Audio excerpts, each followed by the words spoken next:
On December 14, 2025, as the sun dipped over Sydney's Bondi Beach, one of Australia's most iconic spots, over 1,000 people gathered in Archer Park for Hanukkah by the sea. Families dancing, kids banging drums, lights being kindled in celebration. Then at 6:47 p.m., two gunmen, a father and a son, Sajid and Naveed Akam, opened fire from a pedestrian bridge overlooking the crowd. This wasn't random violence. This was targeted hate. Pure anti-Semitic terrorism, inspired by Islamic State ideology, aimed straight at Jewish Australians celebrating their faith. Dozens of shots rang out for nearly 10 minutes. Panic exploded. Parents shielding children, people diving behind cars, scrambling over walls, abandoning their shoes and bags in blind terror. Police rushed in. One gunman, the father Sajid, was shot dead on the scene. His 24-year-old son Naveed was gravely wounded and arrested. In their car, homemade bombs, ISIS flags, devices that, thank God, didn't detonate.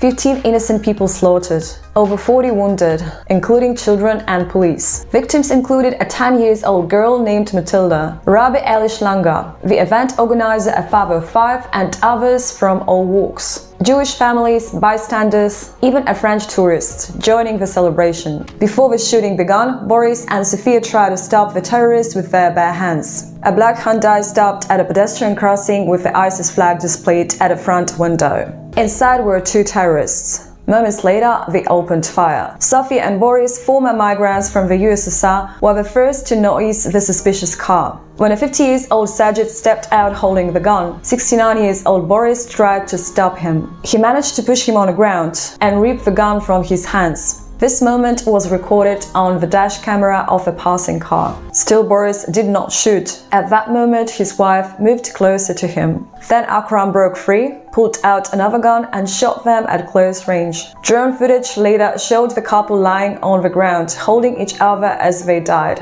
They became the first victims of the attack. The couple were later described as heroes because they instinctively tried to stop the attackers with nothing but their bodies. Another hero was 14-year-old Haya. He suffered a gunshot wound while shielding two infants. His mothers were killed during the attack. Australian police classified the incident as a terrorist attack, influenced by Islamic State ideology.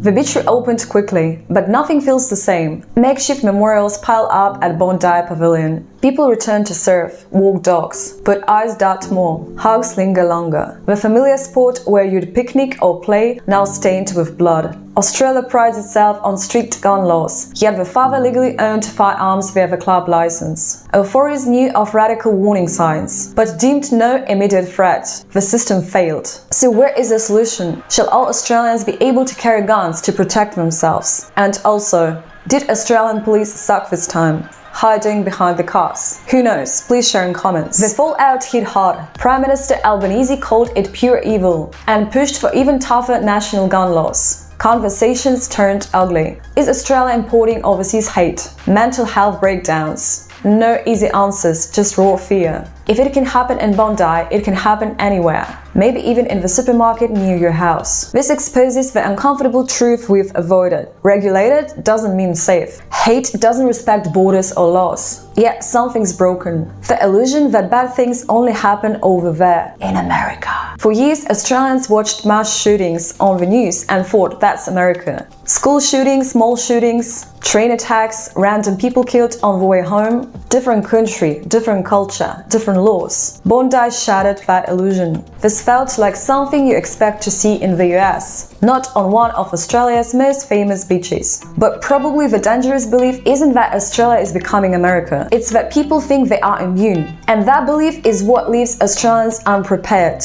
when the next safe place stops being safe. Safety isn't guaranteed, it's fought for. With vigilance, honest talks about hate and real action, before the next safe place becomes a graveyard. Let us know what you think in the comments. Don't forget to subscribe, hit the notification bell, and I'm gonna see you next week. There's Wi-Fi here.